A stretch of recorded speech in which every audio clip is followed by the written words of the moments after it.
Vasanth TV ரசிகர்களுக்கு வணக்கம். இன்னைக்கும் நம்மளுடைய தெரிந்து கொள்வோம் நிகழ்ச்சியில தெரியாத பல விஷயங்கள தெரிஞ்சுக்க போறோம். நம்ம எல்லாருக்குமே குளிக்கணும் அப்படின்னு சொன்னாலே ஒரு கடுப்பு வரும். சம்மர் டைம்லயாச்சும் ஆக்சுவலா குளிச்சிடலாம். ஆனா இந்த வின்டர் டைம்லலாம் குளிக்கணும்னு நினைச்சாலே ரொம்ப கடுப்பா இருக்கும். என்னையா இதுக்கு டெய்லியும் குளிக்க சொல்றாங்க அப்படின்ற மாதிரி. மனுஷங்கன்னா டெய்லி தான் குளிக்கணுமா? ஆதிகால மனுஷங்கலாம் எப்படி இருந்தாங்க? நீங்க ஏன் ஆதி காலத்துக்கு போறீங்க? 200 வருஷத்துக்கு முன்னாடி போய் பார்த்தாலே, அப்ப 3 மாசம் 2 மாசத்துக்கு ஒரு தடவ தான் மனுஷங்க குளிச்சிட்டு இருந்திருக்காங்க. அதுவும் எங்க?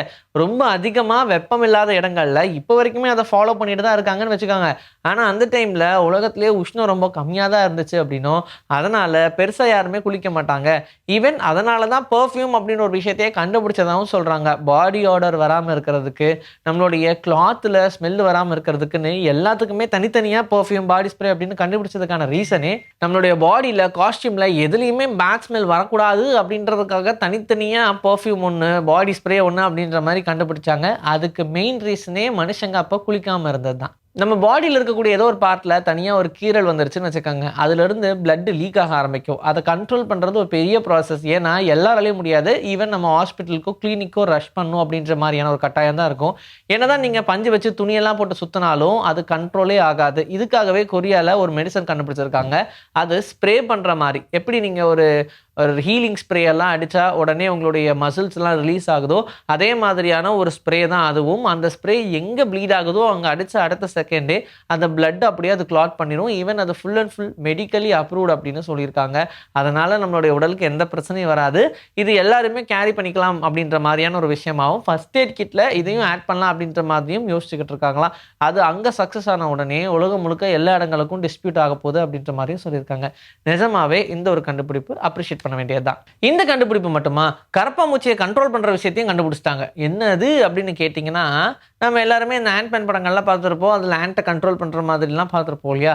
அதே விஷயத்த இப்ப கரப்பான்பூச்சி வச்சு பண்ணலாமான்னு ஒரு நல்ல ஜைஜான்டிக்கான கரப்பான்பூச்சி எடுத்து, அதுல நெறைய விஷயங்கள செட் பண்ணி, அது ஒரு ரிமோட் கண்ட்ரோல் கேட்ஜெட்டாவே மாத்திட்டாங்க. அதுக்கு உயிர்லாம் இருக்கும். ஆனா பிரெயின் நம்ம சொல்ற விஷயங்கள மட்டும் தான் கேட்கும். அதுக்கேத்த மாதிரி அத கண்ட்ரோல் பண்றதுக்கு அதுக்கான சிஸ்டமையும் கண்டுபிடிச்சுட்டாங்க. ஈவன் அதிலேயே மைக்ரோஃபோன், ஸ்பீக்கர் எல்லாமே இருக்கும். இது மேபி உளவு பார்க்கறதுக்கு யூஸ் பண்ணலாம். ஸ்பை ரிலேட்டடான விஷயங்களுக்கு யூஸ் பண்ணலாம் அப்படின்னு பிளான் பண்றாங்க. எந்த ரேடார்லயுமே சிக்காத ஒரு ட்ரோன், அதுவும் மினியேச்சர் ட்ரோனா அப்படியே பார்த்தாலும் அது ஒரு பூச்சி அப்படின்னு சொல்ற மாரி தான் இருக்கும்னு சொல்றாங்க. ஸோ இது ஒரு கண்டுபிடிப்பு. ஆனா எல்லாருக்கும் சொல்ட்டாங்களே, அப்புறம் எப்படி இத உளவுத்துறையில அனுப்புவாங்க? நெருப்பு பத்திக்கிச்சுன்னு வச்சுக்கோங்க. அத கண்ட்ரோல் பண்றது ரொம்ப பெரிய கஷ்டமா இருக்கு. அதனாலேயே அதுக்காக நெறைய விஷயங்கள கண்டுபிடிச்சாங்க. ஃபயர் எக்ஸாஸ்டர்ஸ்லாம் நெறைய வர ஆரம்பிச்சது. ஆனாலும் அதுக்கான ஒரு தீர்வு கிடைக்காம இருக்கிறனால இன்னும் நெறைய விஷயங்கள கண்டுபிடிச்சுட்டே இருந்தாங்க. அப்படிதான் இப்போ ஒரு மேட் கண்டுபிடிச்சிருக்காங்க. கொரியா, சைனா இந்த மாரி இடங்கள்லலாம் இத கொண்டு வந்தாச்சு. இத என்ன பண்ணும்னா, ஏதாவது ஒரு காரோ இல்ல பர்ட்டிகுலர் இடத்துலயோ தீப்பிடிச்சு எரியுது அப்படின்னா, அங்க இந்த மேட்ட கொண்டு போய் போட்டுறலாம். அந்த மேட் அங்க போட்டதும் ஆட்டோமேட்டிக்கா தீயணைஞ்சிரும். ஏன்னா, எங்கேயுமே கேப் இல்லாம ஆக்ஸிஜன் வந்து அத ட்ரிகர் பண்ண முடியாத மாதிரி எல்லா இடத்தையும் லாக் பண்ணிரும். காத்து கிடைக்காதனால அப்படியே அது அணைஞ்சு போயிரும். ஈவன் இது 100 டிகிரி செல்சியஸ் வரைக்கும் தாங்கும் அப்படின்னு சொல்றாங்க. எரியிற நெருப்பு மேல போட்டா கூட இந்த மேட் எரியாது.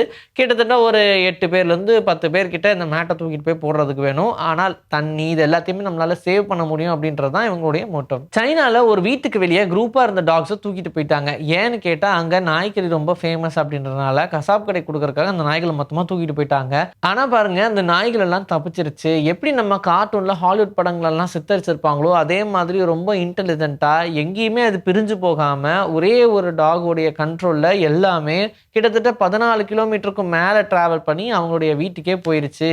இது நிஜமாவே கேட்கறதுக்கு ரொம்ப டிஃபரெண்ட்டாவும், நாய்கள் எல்லாமே இன்டெலிஜென்ட் தான் அப்படின்னு சொல்றதுக்கான ஒரு ப்ரூஃபாவும் தான் பார்க்கப்படுது. 1990ல இருந்து 2006 வரைக்கும் பிணந்தினி கழுகுகள்லாம் சொல்லுவோம் இல்லையா? அதெல்லாம் கொஞ்சம் கொஞ்சமா அழிஞ்சுகிட்டே இருந்துச்சு, இறந்துகிட்டே இருந்துச்சு, கிட்னி ஃபெயிலியர் ஆகி. ஏன் அப்படின்ற மாதிரி ரிசர்ச் பண்ண ஆரம்பிச்சாங்க. ஏன்னா நெறைய ஸ்பீஷிஸ் இங்க அழிஞ்சுகிட்டே இருக்கு அப்படின்னு. அப்படி ரிசர்ச் பண்ணதுல மாடுகள் எல்லாத்துக்குமே ஒரு பர்ட்டிகுலர் கெமிக்கல வேக்சினா போட ஆரம்பிச்சாங்க. அதனால மாடுக்கு நல்லது தானே தவிர்த்து, அந்த மாடு ஒரு வேளை இறந்து அதோடைய இறைச்சிய பிணந்தினி கழுகுகள் சாப்பிட்டுச்சு அப்படின்னா, அதுக்கு கிட்னி ஃபெயிலியர் ஆகி சில நாட்கள்லயே இறந்து போகுது அப்படின்றத நோட் பண்ணாங்க. இதனால கொத்து கொத்தா அதுங்க இறக்க ஆரம்பிச்சது. இதன் காரணமா அது எல்லாத்தையுமே ஸ்டாப் பண்ணணும்னு நெறைய இடங்கள்ல கவர்மெண்ட்டே உத்தரவிட்டு, அந்த மெடிசின் அப்படியே ஸ்டாப் பண்ணிட்டாங்க. அதுக்கு பதிலா வேற ஒரு வேக்சின மாடு குடுக்கலாம். அதனால எந்த ஒரு ஸ்பீஷிஸ்க்கும் பிரச்சனை வரக்கூடாது. ஏன்னா, அதுக்கப்புறமா அதோடைய உடல் அழகி நெறைய உயிரினங்களுக்கு போது. அதுக்கு எதுவும் ஆயிறக்கூடாது அப்படின்ற ஒரு நல்ல எண்ணத்துல இத பண்ணாங்க. அதுக்கேத்த மாதிரி அது 2006ல ஸ்டாப் ஆச்சு. இப்பவுமே அந்த ஸ்பீஷிஸ் ப்ரீட் பண்றது அப்படின்றது ரொம்ப ரேரா தான் இருக்கு. ஆனால் அது காலப்போக்குல மாறும் அப்படின்ற மாரி தான் நம்புறாங்க. இன்னைக்கு நம்மளுடைய தெரிந்து கொள்வோம் நிகழ்ச்சியில தெரியாத பல விஷயங்கள் தெரிஞ்சுக்கிட்டோம். இதே மாதிரி சூப்பரான கன்டென்ட்டோட உங்கள நான் வந்து சந்திக்கிறேன். until then this is bye from Vijayஸ்ரீ. Take care.